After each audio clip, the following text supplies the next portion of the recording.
Amigos, estamos de regreso en Trabajando tus Derechos. Continuemos con este reconocido homenaje a las trabajadoras del hogar, quienes el pasado 30 de marzo celebraron su día.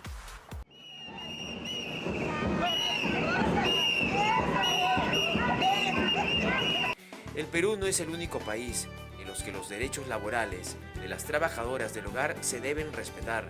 A nivel internacional, colectivos y sindicatos realizan movilizaciones y pasacalles exigiendo no ser ignoradas. Ayuda a los niños, empleadas del hogar. ¿Quién acompaña a los abuelos? Empleadas del hogar. ¿Quién guisa macarrones? Empleadas del hogar. Nuestra legislación entonces no solo contempló beneficios y derechos, sino además deberes, los que deben ser cumplidos por los empleadores y trabajadoras. Ambos tienen obligaciones. El empleador de pagar los derechos laborales y el trabajador también tiene sus obligaciones. Guardar la reserva, prestar con cuidado sus labores, ¿verdad? Y cuando reciba los pagos, entregar una constancia. Pero ¿cuáles son los derechos que le corresponden a una trabajadora o trabajador del hogar? Un contrato de trabajo, el mismo que será celebrado de forma verbal o escrita, el pago de una remuneración previo acuerdo de las partes, compensación por tiempo de servicio, equivalente a 15 días de remuneración por cada año de servicio. 2 gratificaciones, una en fiestas patrias y la otra en Navidad, equivalentes al 50% de su remuneración, las mismas que serán abonadas la primera quincena de los meses de julio y diciembre. El descanso semanal. El descanso con remuneración los días contemplados como feriados, vacaciones o un descanso anual remunerado de 15 días luego de un año continuo de servicios, seguro social, derecho a la educación y la terminación del contrato. Si bien la medida busca revalorar el trabajo de estas personas, Lady Mozombite, secretaria general del Sindicato de Trabajadoras y Trabajadores del Hogar, reconoce que, en muchos casos, son los empleadores quienes incumplen con la reglamentación. Esta ley se ha evolucionado lentamente.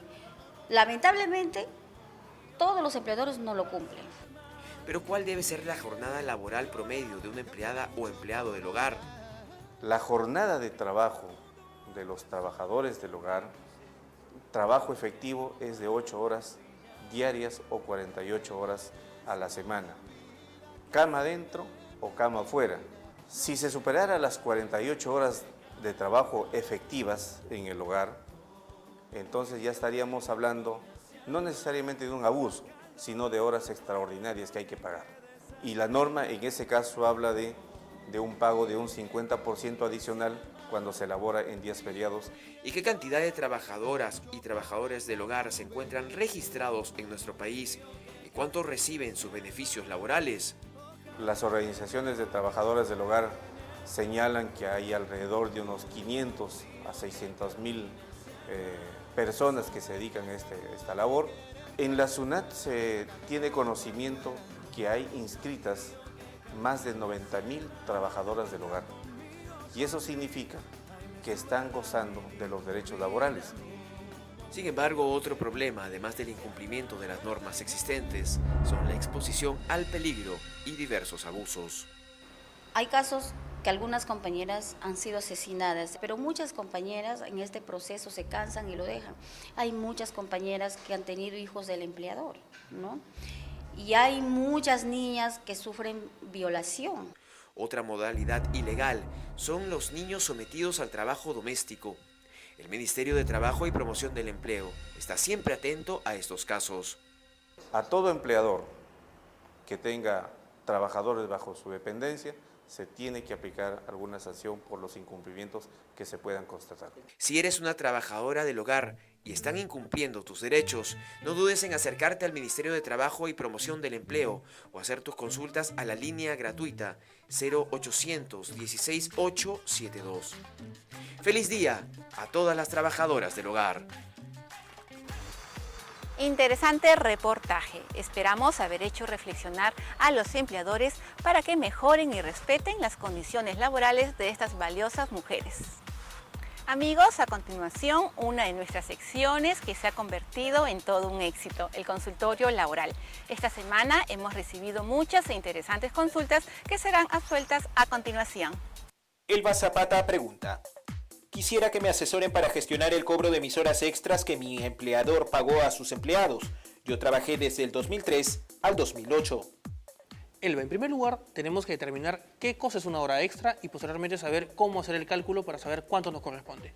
Una hora extra o las horas extras son todo tiempo que trabajemos fuera de la jornada de trabajo. Es decir, si yo tengo un horario de trabajo de 8 a 5 y mi empleador pacta conmigo el quedarme más tiempo, ese tiempo se va a denominar horas extras. Ahora, ¿cómo se paga? Las 2 primeras horas, el 25% adicional del valor hora, y a partir de la tercera hora, el 35% adicional. ¿Cómo hago este cálculo? Es muy sencillo. Mi remuneración, o sea, mi sueldo, entre 30, que son los días laborados o el mes laboral, y ese resultado lo divido entre la jornada de trabajo, que normalmente son 8 horas. A ese valor le agrego las 2 primeras horas, el 25% adicional, y a partir de la tercera hora, el 35% adicional. Si tu empleador nunca te ha pagado las horas extras, lo que tú tienes que hacer es primero dialogar con tu empleador y decirles que él tiene la obligación de pagarte las horas extras. Si no lo hace, acude al Ministerio de Trabajo o llámanos al 0801-6872 para poder ayudarte. Vanessa Tandazo consulta: durante 4 años y 11 meses trabajé en una empresa dedicada a los juegos de azar y tragamonedas. Al retirarme en julio de 2010, no me pagaron las utilidades de los años 2008, 2009 y 2010 y me pidieron que presentara una carta notarial exigiendo dicho pago. La presenté en agosto de 2010 y hasta el día de hoy no me pagan. ¿Qué gestión debo realizar para que cumplan con dicha obligación? Debo añadir que estaba en planilla. Vanessa, definitivamente tu empleador está infringiendo las normas laborales. ¿Por qué? Porque toda empresa generadora de tercera categoría que tenga más de 20 trabajadores y que tenga utilidades tiene que distribuirlas con sus trabajadores, dentro de los márgenes que establece el Decreto Legislativo 892. Esta norma la puedes encontrar en nuestra página web www.mintra.gov.pe. Si tu empleador a la fecha, a pesar que le has requerido, no ha cumplido con el pago, yo te sugiero en principio que le vuelvas a reiterar, le des un plazo prudente, supongo que máximo de una semana, para que pueda efectuar el pago. Si no lo hace, tienes que formular tu denuncia en el Ministerio de Trabajo para que un inspector verifique ese incumplimiento, sancione al empleador y obviamente lo conmine a que te pague todas tus utilidades.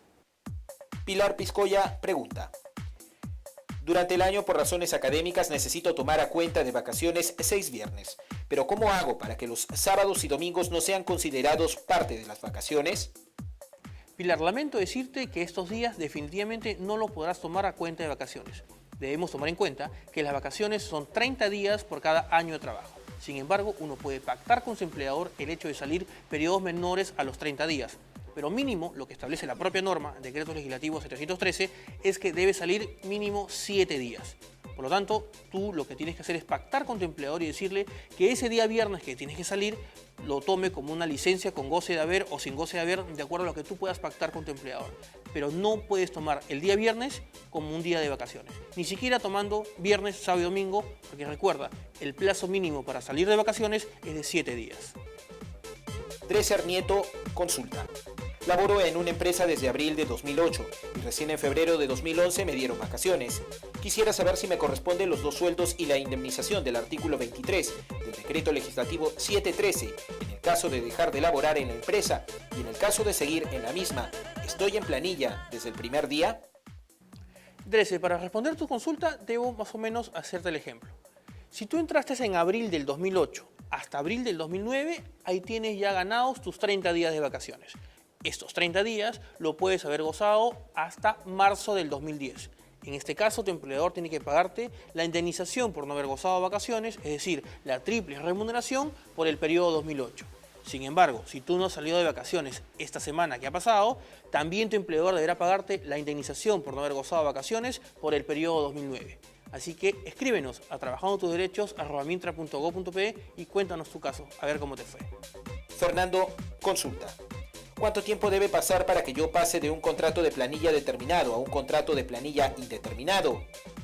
Fernando, en el Perú existen 2 formas de contratar directamente a trabajadores. Los contratos a plazo indeterminados, que son los contratos privilegiados por ley, en donde normalmente todo trabajador debería ser contratado bajo esta modalidad. Y contrato sujeto a modalidad o a plazo fijo. Si yo quiero contratar trabajadores bajo estas modalidades, tienen que existir determinados supuestos. Por ejemplo, un contrato de inicio de actividad. Una empresa empieza de cero y contrata trabajadores. En esos casos, puedo contratar trabajadores por inicio de actividad. Un contrato de temporada de verano. Los heladeros, por ejemplo, normalmente son contratados solamente por la temporada de verano.